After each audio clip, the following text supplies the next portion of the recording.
family and food. Traditions that have united us for generations, creating everlasting memories.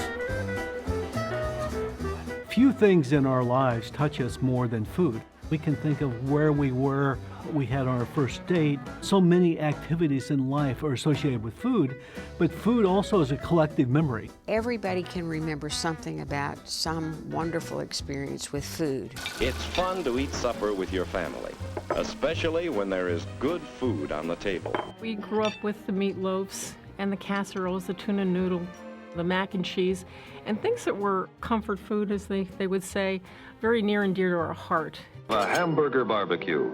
Juicy broiled hamburgers with just the right touch of charcoal flavor from the fire have become an American institution. But we don't know, like, where the hamburger came from. But one thing that we do know is that it was around for a long time before it ever got put on a bun. For working class people, blue collar in 1850, you didn't buy a steak. You didn't eat steak. You ate a hamburger steak. And that was, you know, a minced beef patty and cooked and served with potatoes.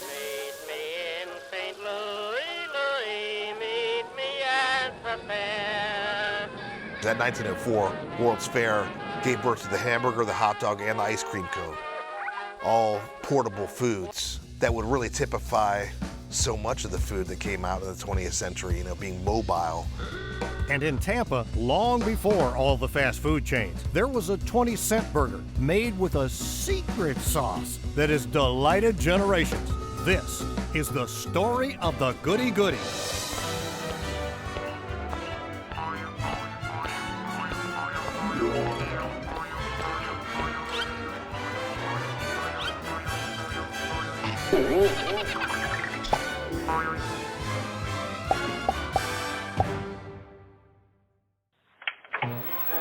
I think America always has and always will have a love affair with hamburgers and steaks. Boy, does Junior go for them.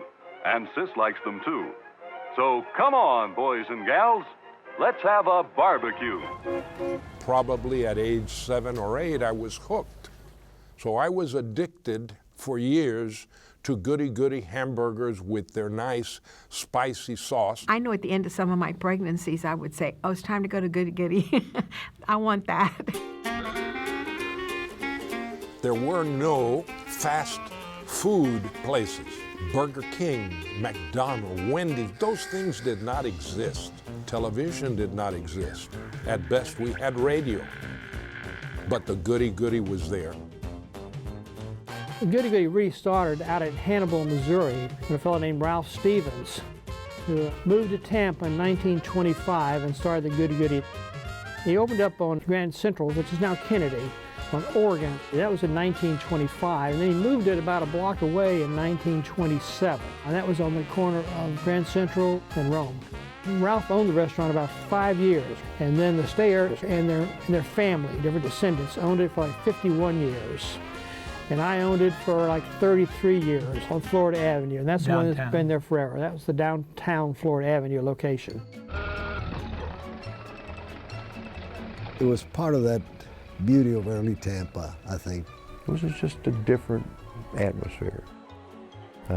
One extended great big family. Well, I think in those times, people knew their neighbors. There were more people out on the street. People moved around less. But I love the idea that you could stay in your car and somebody would come up to the window. I mean, it was all very exotic. Tampa was a pretty small town, and going to Goody Goody was a real treat. I was fortunate to live in a multi-generational family, so my grandparents lived with us, and we had a big Chevy station wagon. We used to have the 1956 pink one, and this was before seat belts, and we would pile in, and the 3 kids in the back, and we'd pop open the back window, and that was our evening out. It was the whole ambiance of the place. It was the history of the place. It was the look of the place. All the floors were tile floors, and the chairs were aluminum. I remember the chairs clanking on the floors. And those squeaking chairs. You remember that? We would sit in those chairs and they were ice cold. And the little desk chairs that they had, so you sat down like a school desk. It's like you were in class. They had the chair and like a little serving thing here. But a bigger area for you to put your food on. If you were alone, you know, you'd want to sit there. And you had to sit in the desk chair while you were waiting for your order to go. The furniture was old. It was a thrill to sit in these old chairs. Everything about it was just nice, from the memorabilia on the walls to the very nice people that worked there. It was my first real job. Well, my mom and my aunts and my uncle have all worked here, and it was a lot of fun. You'd tell people later on, oh, I worked at the Goody Goody as a restaurant curb hop, and they were like, what? The Goody Goody? I said, yeah, during the summer and, you know, that kind of thing. So yes, it was very special to get to do that. We worked different stations depending on who was there and who wasn't there, but it was just busy, really busy, and it was, we all enjoyed it because, like I say, everybody that was anybody came in there. You always found people you knew in there. Generally speaking, those who went there lived the Hyde Park or the West Tampa, the Ybor City, the Seminole, Tampa Heights, everybody kind of shopped in the same areas. And we used to get dressed up, and we would go to Moss Brothers or Wolf Brothers and go shopping. And then it would always end, if we were downtown, we had to go to the Goody Goody. Downtown was thriving then. You know, that was the only place. That was before the malls. So you went shopping downtown. You bought clothes, shoes, whatever. You went to the movies. You went to the different restaurants. And Goody Goodies was just a natural place to go because it was a place to see and be seen.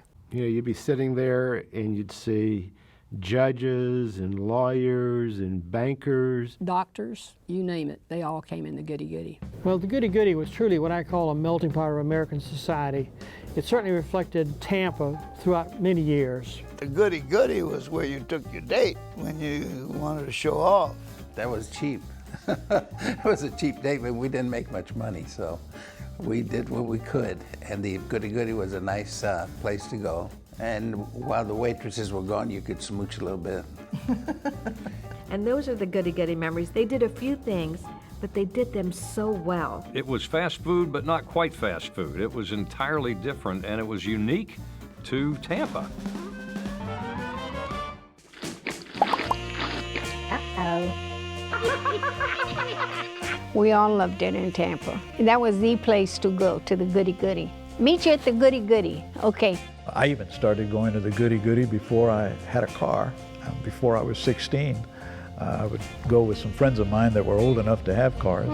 Well, it was like a drive-in, and you could go there and park your car. We'd take the orders, turn them into the kitchen window. She would bring your order to the car, and you would eat in the car. You had to roll up your window 2 inches. There was an art to getting the people to roll the windows up, roll literally, because back then we didn't have automatic windows. And you hook that over the window, and there was an arm or a lever underneath, and you'd push that up against the door.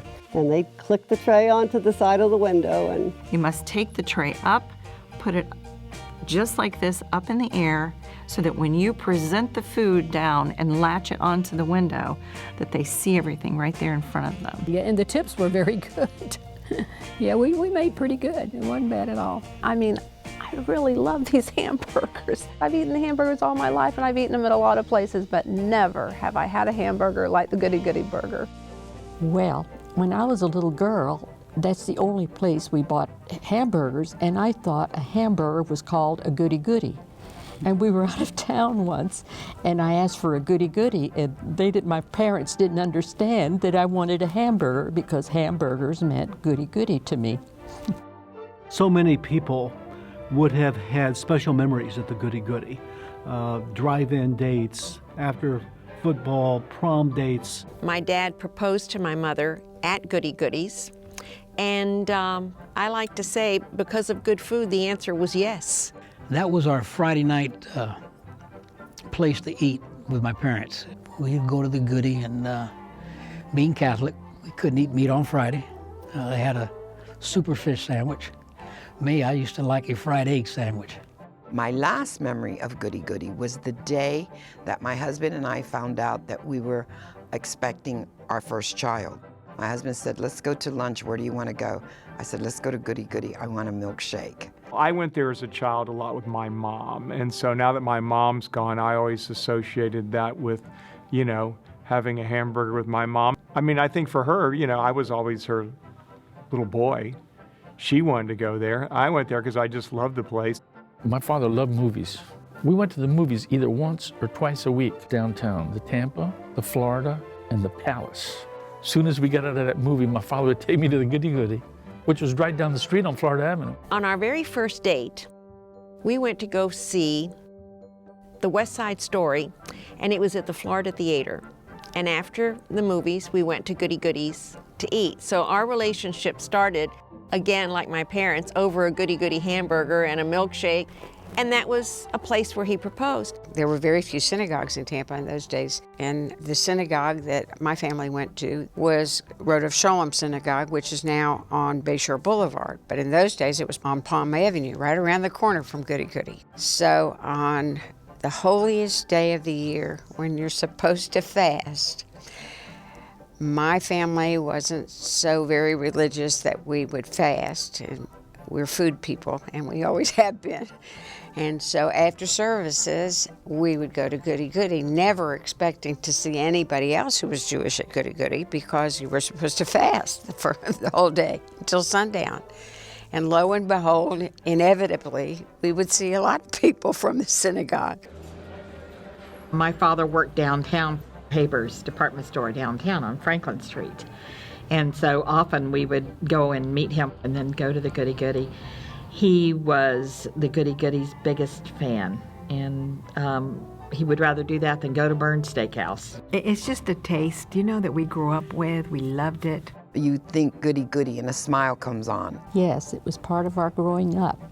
5 generations of my family, beginning with my grandmother through my grandchildren, have eaten at the Goody Goody. There was no other hamburger like that.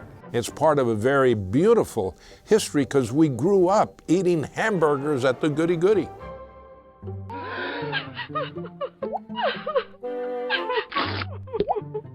It's a sad day for a lot of people. A Tampa landmark is closing its doors.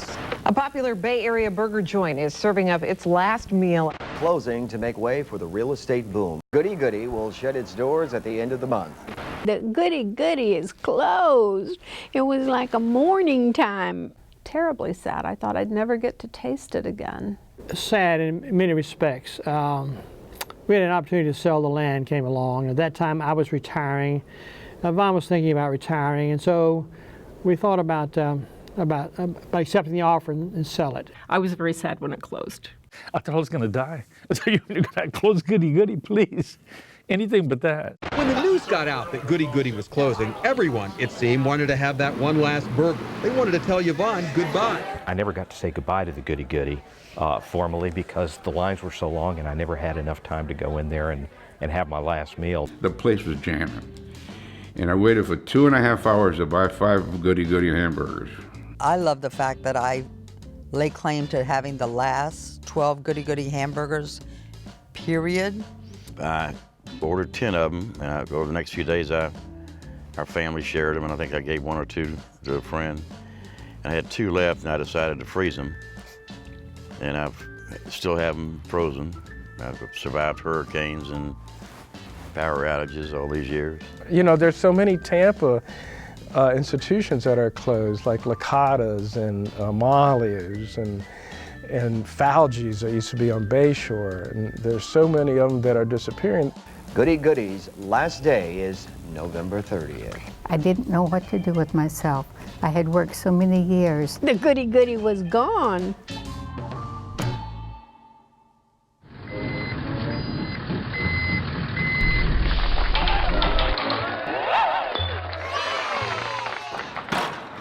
People were overjoyed as the news spread about the return of the Goody Goody. I feel like I've got to be the caretaker of what the history of food in Tampa was. And Goody Goody had a place just like the Columbia Restaurant did. Richard Gonzmart approached us and was interested in buying it, and we felt he would be the one that could carry it on. We were very pleased to find someone with such a great passion for it. My mission is try to create what they remember it to be. We're doing tables outside here, tables here, and then here's a takeout window. We were looking for someone to continue the tradition in Tampa. It was never about the money, it was about Tampa's history, and that being a big part of it. Remember the old chairs? I called them like the school desk, but it was like the chair with the little table as part of the chair. We have those. So you have one? We have 20 of them. You know, people will go sit there and take pictures of those. We have them. We have them. There were important decisions that had to be made about the look and location, but not just any location. Hyde Park is where the Goody Goody actually started. When Hyde Park is redeveloped and people are walking, people want to sit there and watch people. And sitting outside, because we're going to have outdoor dining right there. Okay, so you go all the way down past that brick column. Yeah. So you'd have dining all along here. Putting it in Hyde Park is perfect. You know, if it's in a historical environment, it kind of strengthens the brand since it's a historical restaurant. It was originally on Kennedy, well, Lafayette or Grand Central. That's one of the attractions of Hyde Park, with the front porches, with the old bungalow-style houses. You get to see an aspect of the way life was 100 years ago. And the Goody Goody is another step back into time. And so if you got that activity here, and we're selling that nostalgia, Hyde Park Village started in 1905. It's a magical number for me. We're getting closer and closer each day to a 10-year quest to own Goody Goody. Cheers.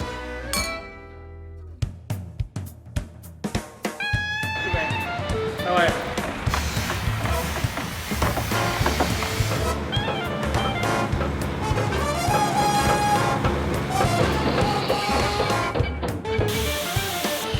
It's exciting when we're developing everything. Everybody has high expectations, and that's the biggest stress on me. Can we make people feel satisfied? This week, we've gotten all the water lines in. Probably 90% of the framing is done. What's the status on the doors? When are they supposed to arrive, the garage doors? Big doors arrive on Monday.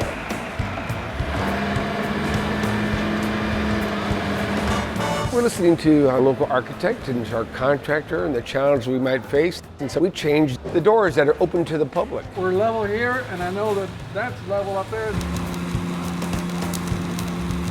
That round booth there, that takes care of that wall. Right. And you got all that. And then this would come this way.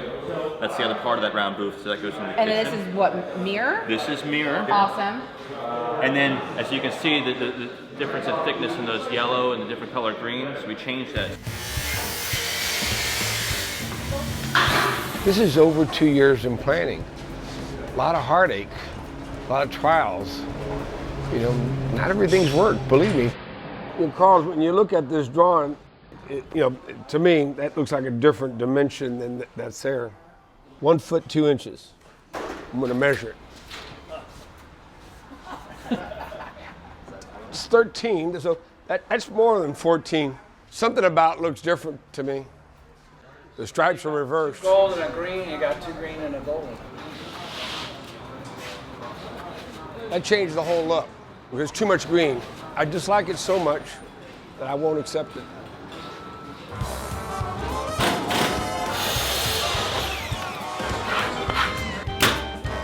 You have this is maintenance free basically. It is for us. Oh, it matches that, so it gives you that diner feel inside. Yeah, it's going to be covered with the silver plastic laminate. It looks like diner. But then in the groove, where you see the white, and we've got lighting up there as well. Some LED lighting.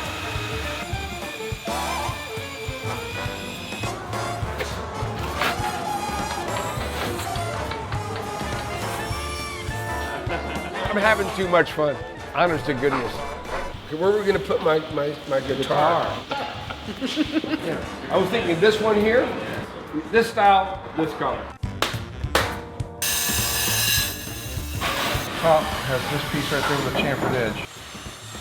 It's a custom-made, engineered quartz countertop. The edge was designed by Mr. Gonzmart. See, that fits like a glove, gentlemen. Maintenance-free, should last the lifetime of the restaurant. Oh gosh, getting there. This seems like a long time.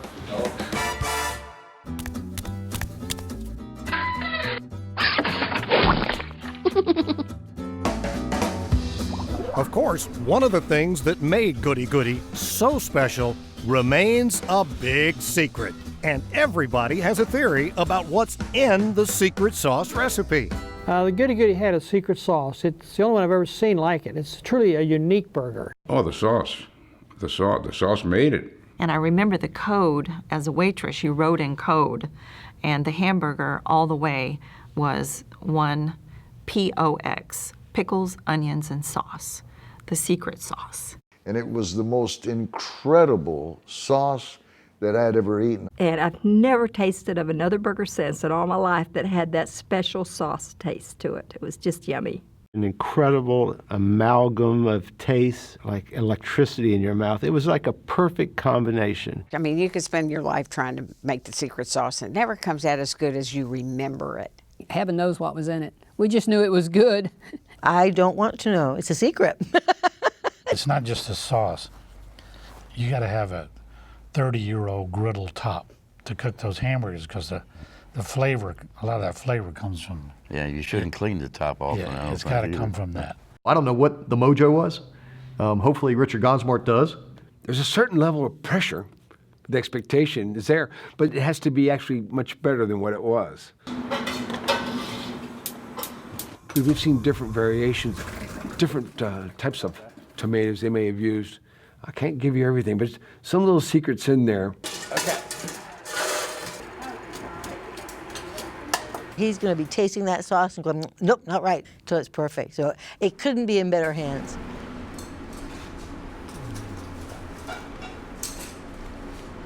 Yeah, we have recipes, but the recipes we have are kind of like, we still have to tweak them and make them into what we want them to be.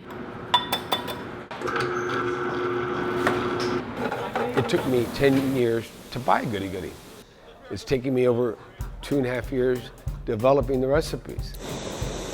When you do things fast, looking for a quick reward, you're doing it for the wrong purpose. What I'm trying to do is do it correct, so that people will say, wow, you really captured the feeling of Goody Goody.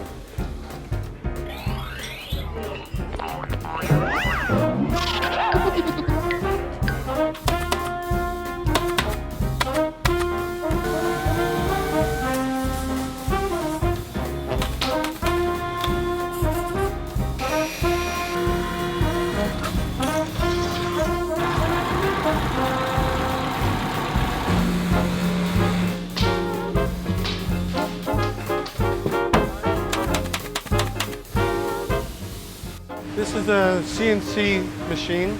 So right now it's cutting booth parts. The inside frame, it cuts laminates, metals, whatever you want. This is the Goody Goody table. So you've got a 3-inch border with a different color inside. So that cuts it all out perfectly.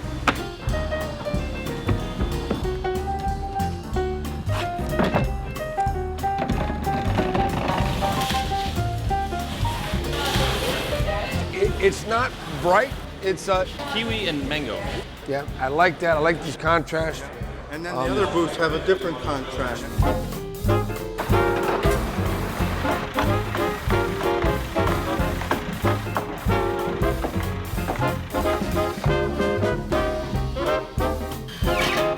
And I hope when people walk in, they're going to feel like they went back in time, when life was simple and fun and delicious.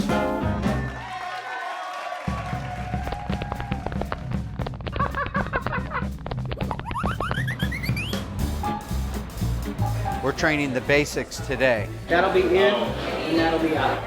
Right now we're working in our specific stations. We've got the kitchen working on burgers. Always work, right, all the way around. Keep moving back and forth. Southern fried chicken and biscuit. Out front we're working on ticket writing. A clam shrimp sandwich, a Hyde Park burger, and a patty melt. We're working on abbreviations. P.O.X, what is that? You have to know that exactly. The history behind the chairs and all those details we have to be ready for. Pour it off because you don't want to have foam on it. It's a cafe con leche. It's steamed milk. You don't want foam on top. See right through that thing. You see behind it. It's got to be perfect. This is excellent today. This is excellent. It's perfect, okay? So make me another one, and then we'll need them 4 times throughout the training. This is perfect. I think what you have to do is focus on what you're famous for, and and do it great. Stick it in the window. Coming behind. After months of tweaking and training, a few Goody Goody fans were invited to the new location for the final taste testing before the grand opening. I'm rolling. It's nice to have you all here. Thank you very much for being part of this beginning. Here's your Goody Goody Burger P.O.X. All right. Thank you. Wow. Oh my God, this has been so long, too long. Oh my God. This is incredible. Every bite takes me back to when I was a kid. If I could pick my last meal, it's going to be a Goody Goody hamburger.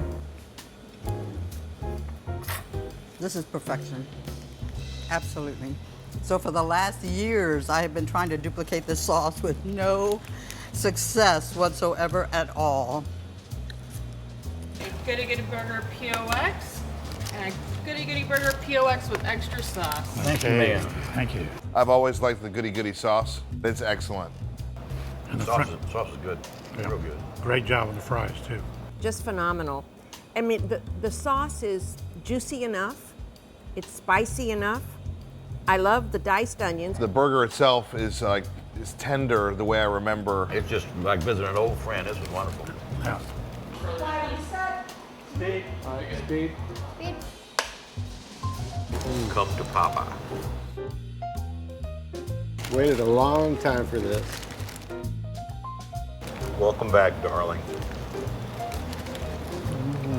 That's just about perfect. The sauce appears to be dead on. Dead on. 10 stars? No, 12. Definitely. Toes, thumbs, fingers. You know, when you think about the burger craze and all these restaurants opening up, and I think it's nice, but they're not selling you history and what the hamburger really is. And it's being who you are, not who you're trying to copy. I'm not trying to copy anybody except the original Goody Goody. Part of rebuilding the Goody Goody brand included a passion to use local people and products.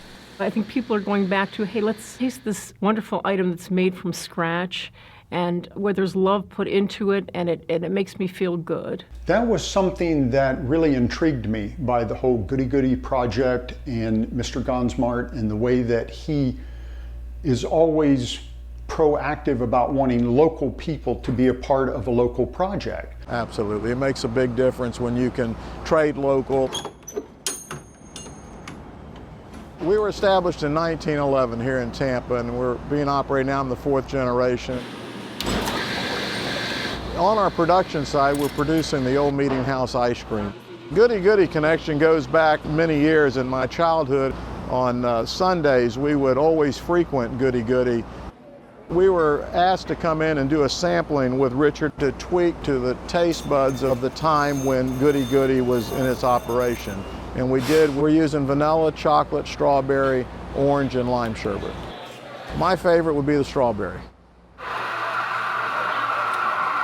First off, I love coffee. My name is Danilo Fernandez Jr. I'm the president of Naviera Coffee Mills. Family business since 1921. I'm the 4th generation. My great-grandfather started the company. He was an immigrant from Spain. He was a stowaway on the boat. He always said if he was going to open a business, he wanted to have the name Naviera, named after the shipping lines that brought him to the U.S. The processing starts with green coffee samples that are sent to us. Our roasters are running about 10 hours a day. Our packaging lines run about 12 hours a day. We're running 6 days a week presently, and it keeps us mighty busy. New Goody Goody, Mr. Gonzmart brings back the iconic brands. And I said, we originally serviced the Goody Goody for many years. He goes, and it's great to be partnering with you at the location. In Hyde Park, not far from Goody Goody, a beloved local artist created the nostalgic placemats. Oh, I was thrilled when they came to want a map because I do love the history. I try to every year or so publish a map and consider those kind of love letters to the area. I will plot out my mind's eye of the basic geography, and then I'll start making it work. It all goes on tracing tissue. In fact, I do all the way up to the line art, which is like a trap for the colors. And at that point, then I will scan it in and start to operate on it digitally. I'll bring in the color and add the text and then bring in other elements. For example, the sign was a separate drawing because I wanted to not be trapped with that on the map, but have some flexibility there for positioning and for sizing. Well, I wanted to be subjectively accurate and yet not miss any of the whimsy of the tradition. It's been very gratifying how well received they've been at the restaurant, and I'm thrilled to be involved. And the next time you're at Goody Goody, check out how a Tampa woodworker added his artistic touch to the beer tap. You know, I was honored to be asked to be a part of Goody Goody to build a custom tap handle for them. Well, that's all I had to hear was custom, because then I got a chance to design something just for them. That handle is actually very unique. The walnut that was chosen for that was originally harvested over in Oregon. It's called Oregon Black Marbled Walnut. And when you look at the handles, you'll see the figure of the grain is very vibrant. While it is dark and rich, it is highly figured. The little Goody Goody logo that you're looking at, we have here a very high-tech laser. It's a 100-watt laser that is capable of not just laser engraving, but also cutting out wood. And because of the delicacy of the pieces that I wanted, there comes a point when you're trying to cut things out by hand that I could not match without having the laser. So when the Goody Goody people gave me their logo in a digital format, I converted it to something that the laser would understand.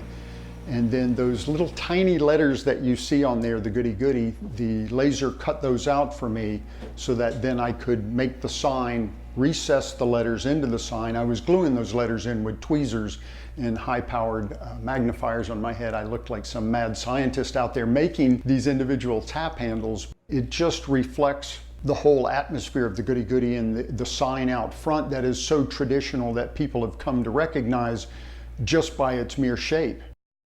I'm so glad Goody Goody's here.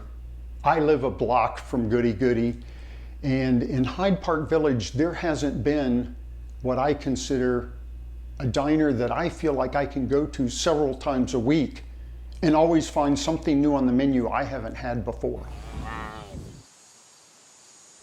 Come on, girls. About an hour south from the Goody Goody in Tampa, in Mayaca City, there's another family business partnering to bring back the memories.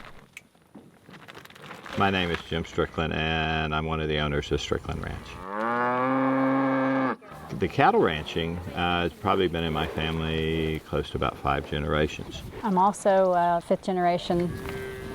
Cattle ranching in my family background is probably on a very small scale, but my father managed a large ranch in South Florida. That's where I really got the love for the cattle businesses. Oh, baby. He's your traditional rancher up at the crack of dawn. It can be hard work. It's definitely not something you do for the money. I think all of us that are in the cattle business, this is a lifestyle that we love. It's tradition, it's pride, and I think we both feel very good and responsible about raising a good product. Our cattle are raised humanely. You know, we don't indiscriminately use any kind of antibiotics or vaccines. We're going to be providing Goody Goody some of the best Florida raised beef that you can get. The great thing is that whatever Richard does, he's going to do it right. Yeah. And the whole community is going to be a part of it. The fact that he has tried to save so many of the traditions, so many of the values, so many of the tastes of this area, he is a one-man force at creating a legacy. Well, here I am today with my 7-year-old granddaughter, Amelia, and I'm hoping that we'll start recreating those memories that I had when I was with my grandfather, Casimiro. This is where all the pies are out of here. Do they have a bell? Maybe we need one. To ring like ding. Ding is ready? No, you know what? It's a good observation. We need a bell. This is where you're going to start to work. Washing dishes. It's exciting, and that I think that my children and grandchildren and future generations will enjoy a taste that I did as a child and that my parents did as children. What do we cook here? Eggs. What do we cook here? Burgers. What do we cook here? Buttercotch. Yes. And what do we cook here? French fries and onion rings. Okay. I'm excited, beyond excited, to realize the rebirth of the iconic Goody Goody.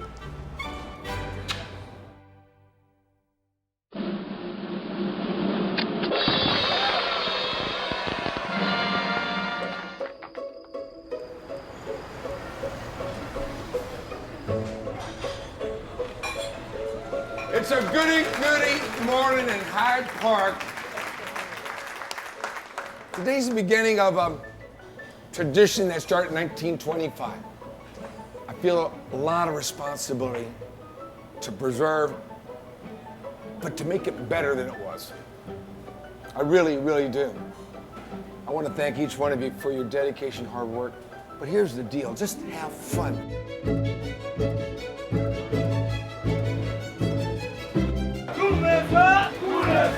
Rock and roll. Yes, sir.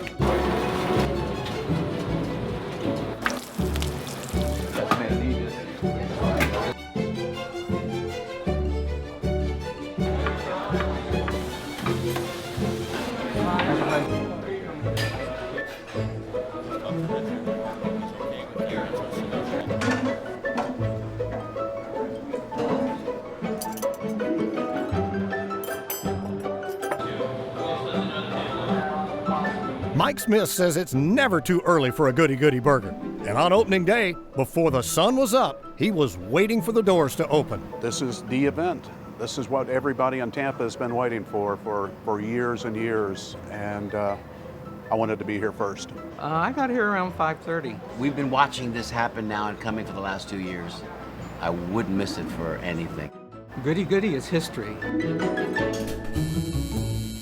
Richard and Casey and all the kids, why don't we have the next generation of Gonzmarts up here to help us, sort of symbolizing the passing of the torch to a new generation and the reintroduction of an amazing Tampa brand. 1, 2, 3. Time for breakfast, let's go. Woo! Number 1, yeah!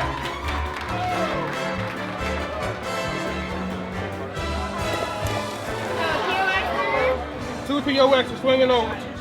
Fries up. Now that's what it's all about. One French fry and it brought back all these memories. One French fry. Excellent, excellent. Nothing better than a Goody Goody burger. That's two Goody Goody burgers.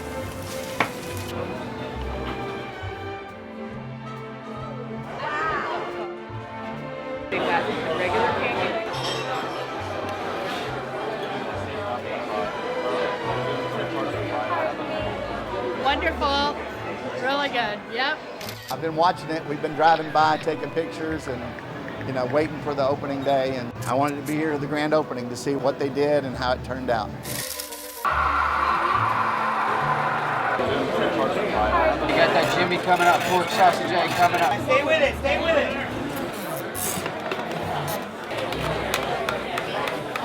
I don't think I've ever had a hamburger at 9:30 in the morning before. It was delicious. First bite brought tears to my eyes. Gracias, fantastic.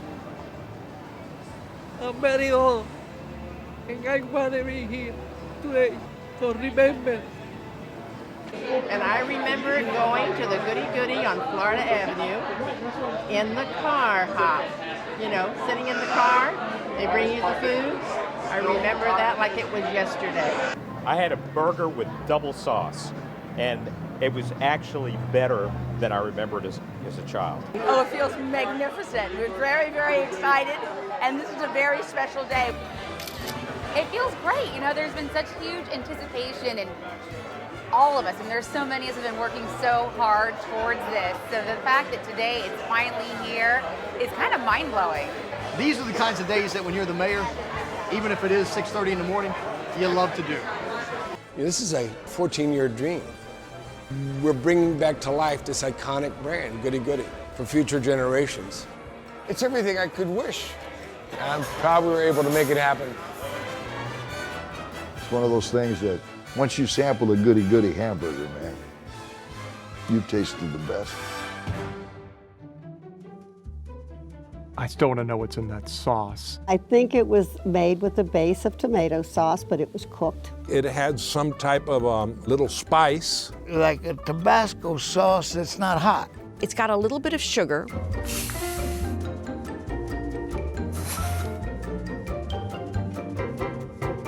And salt, pepper. There might be a little vinegar. I think there was some celery salt in there. Maybe some soy sauce. And barbecue sauce.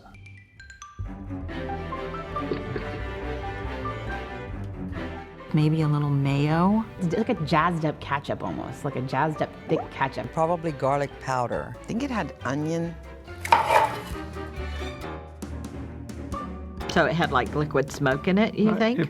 If it did, it had a little bit, but not very much, because it didn't taste smoky. It's not that hot sauce, and it's not too lean, and not too tomato-y. Well, I mean, tomatoes for sure. Beyond that, I'm really not sure. I don't know. I really don't know. No one knows. I do know part of what the secret sauce is, but I don't think I'm at liberty to tell you. I think once you find out, maybe you'll lose a little bit of your innocence, and so it's probably best that we don't know. But it was a big secret, and it's still a secret, And I it was guess. delicious. Whatever it was, it tasted good. Of course, I ate them so fast, there wasn't a whole lot of time to really think about what it was.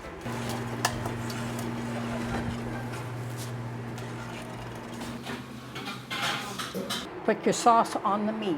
That goes, and then take the top of your bun and pull it down into it and lift it back up. That way you got the sauce in your bun too. That is a good technique. I like that. When we asked Yvonne Freeman, which of these recipes are the correct one, and she looked at me, she said, what recipe? We didn't have a recipe. It was a sauce. That's it, there's nothing else to talk about.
Ooh.